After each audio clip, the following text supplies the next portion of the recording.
Well, Mr. Paley was the chairman. He owned the place. Stanton ran the place as far as we knew. And we had a man named Richard S. Salant, who I still remember and believe is the best president that CBS News ever had. And oddly enough, he was not a journalist. He was a lawyer.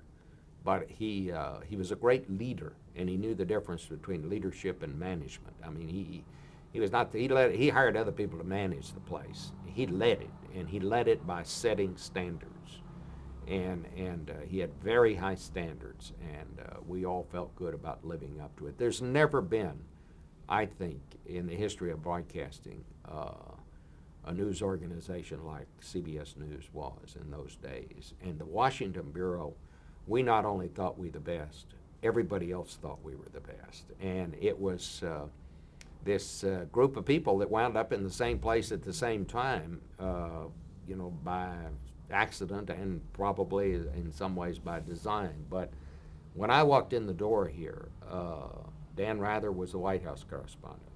Roger Mudd was the Capitol Hill correspondent.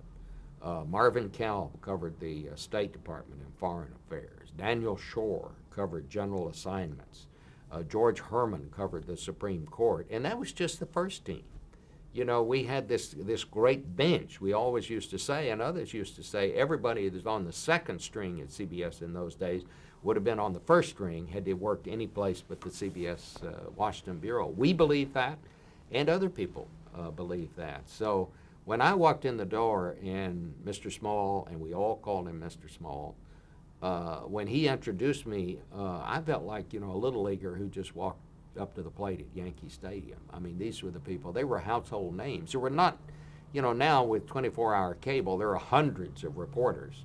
In those days, with only 3 networks and a couple of independent stations in each town, the beat reporters were household names. And so they were all giants.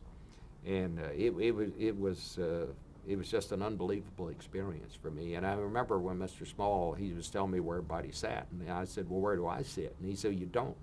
And I thought he was joking, and he wasn't joking.